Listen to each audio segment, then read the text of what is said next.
सुनील गावस्कर के बाद अब सौरव गांगुली जो दिल्ली कैपिटल्स के मेंटर हैं, उन्होंने ऋषभ पंत को लेकर अपनी राय रखी है और कुछ जानकारी भी दी है, क्योंकि लगातार इन्फॉर्मेशन जो है वो दिल्ली कैपिटल्स का कैंप अपने फैंस को दे रहा है। यहाँ पर जो है वो कहते हुए विकेट कीपिंग को लेकर सौरव गांगुली कहते हुए नजर आए कि it's too early to say anything about him, the wicket keeping, let him returns first and then we will C.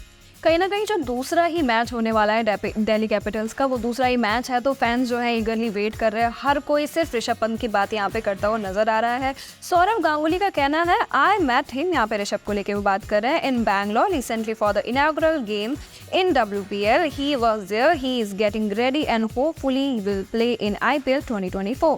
He looked very confident about playing in the IPL 2024, which begins from 22nd March. That's seriously good news for us in Delhi and for India the form. ये उनका ऐसा कहना है और मुझे ऐसा लगता है कि उन्होंने ये भी जोड़ा है कि अभी जो है इतनी ज़्यादा एक्सपेक्टेशन रखना बहुत जल्दी हो जाएगा। विकेट कीपिंग को लेके वो श्योर नहीं है, लेकिन रूमर्स बीच में ये भी आ रहे थे कि क्या वो IPL में इम्पैक्ट प्लेयर रहेंगे या फुल टाइम खेलने वाले हैं। तो इसको लेके बड़ी अपडेट अभी के लिए यही है कि वो फुल टाइम खेलते हुए नजर आएंगे।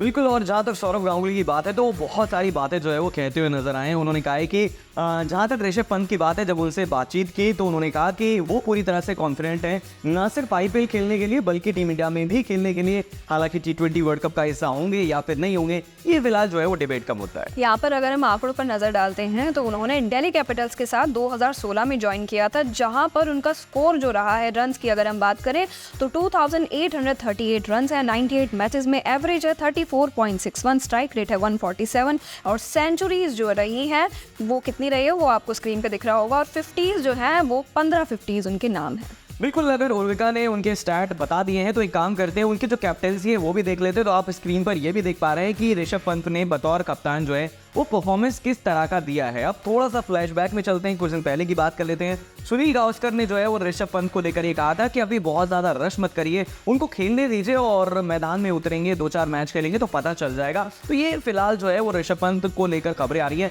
और जहाँ तक उर्विका प्रैक्टिस मैच की बात है तो यहाँ पर भी जो है वो नजर आए थे पंत और बहुत कॉन्फिडेंट थे। कॉन्फिडेंट वो थे, क्योंकि रिकी पॉन्टिंग का ऐसा कहना था, हमने आपको बताया भी था कि रिकी पॉन्टिंग ऐसा सोचते हैं कि पंत जो है ना वो ऐसे खिलाड़ी हैं कि अगर हम उन्हें अभी कहेंगे कि आप विकेट कीपिंग कर लीजिए वो तैयार हो जाएंगे, कैप्टनसी कर लीजिए वो तैयार हो जाएंगे, बैटिंग कर लीजिए वो तैयार हो जाएंगे, लेकिन उनका फिट होना बहुत ज़रूरी है। तो कपिल, सबसे पहली बात यह है कि जब वो DC में खेलते हुए नजर आएंगे एज अ बैट्समैन, तो क्या वो फास्ट बॉलर को उसी तरीके से फेस कर पाएंगे जिस तरीके से वो एक्सीडेंट से पहले किया करते थे। बिल्कुल, अगर साल 2022 की बात करी जाए, दिसंबर का महीना था, 30 दिसंबर जो है वो तारीख थी जब ऋषभ पंत का एक्सीडेंट हुआ था, और लगभग 12-14 महीनों के अंदर, 16 महीनों के अंदर अगर ऋषभ पंत मैदान में वापसी कर रहे हैं तो दिखाता है कि उनकी ट्रेनिंग बहुत अच्छी रही है, रिकवरी अच्छी रही है, पोटेंशियल उनमें काफ़ी ज़्यादा है, काफ़ी अच्छा है। और नाथन लियोन को उन्होंने गाबा के मैदान में जो सिक्सेस लगाए थे वो मुझे तो आज तक याद है, मुझे लग रहा है फैंस को भी याद होंगे। जहाँ तक उर्विका का सवाल है फास्ट बॉलर्स का, तो मुझे ऐसा लग रहा है कि पैट कमिंस और मिचेल स्टार्क, ये दोनों खिलाड़ी IPL में नजर आएंगे और ये अच्छी बात है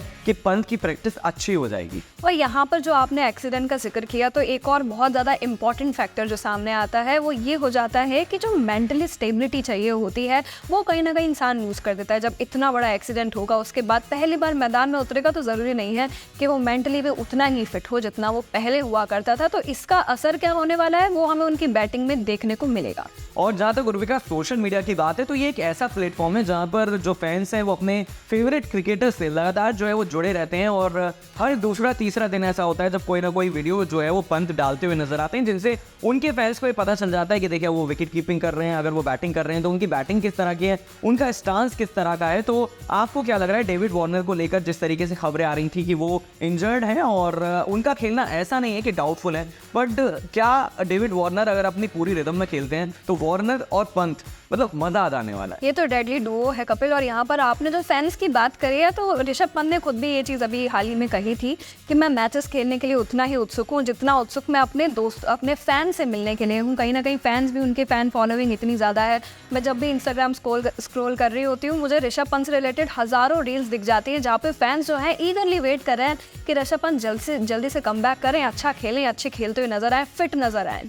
बिल्कुल। और ऋषभ पंत का जो इंटरव्यू हाल ही में उन्होंने स्टार स्पोर्ट्स को दिया था, तो उसमें उनके बारे में कुछ जानकारी मुझे मिली थी कि जब उन्होंने क्रिकेट खेलना शुरू किया था, उनके फादर के पास उतना ज़्यादा पैसा नहीं था। 12 साल की उम्र में दिल्ली आ जाते हैं। दिल्ली आने के बाद फिर रूम नहीं मिलता है। उनकी जो मदर है वो डिसाइड करती है कि मैं पंत के साथ रहूँगी। पंत स्ट्रगल करते हैं और अच्छा खासा स्ट्रगल करते हैं, लेकिन वो जो स्ट्रगल के दिन जब बीतते हैं, तो अब देखिए कि धोनी के बाद अगर किसी का नाम बतौर विकेट कीपर काफ़ी ज़्यादा पॉपुलर हुआ है तो वो ऋषभ पंत ही है। तो कहीं ना कहीं ये चीज़ें सारी बताती है कि इंडिया जिस विकेट कीपर की तलाश में था, वो ध्रुव जुरैल से पहले कही है, बाद में कही है, बराबर कही है। तो 2 ऐसे विकेट कीपर इंडिया को मिले हैं जो अच्छा खेल रहे हैं। तो अब ये देखने वाली बात होगी कि मार्च जो 2024 आएगी, अगर ये बात की जाए 23 मार्च की, तो पंजाब के खिलाफ ये मैच होगा। क्या दिल्ली जीतेगी, मेरा लास्ट सवाल है। 23 मार्च को मैच होने वाला है और दिल्ली के खिलाफ जो है पंजाब खेलने वाली है। और सबसे बड़ी बात जो ये है कि दिल्ली में जो प्लेयर्स हैं वो सारे ही एक से बढ़कर एक प्लेयर्स हैं, तो मुझे नहीं लगता कि दिल्ली को हरा पाना इतना ज़्यादा आसान होने वाला है।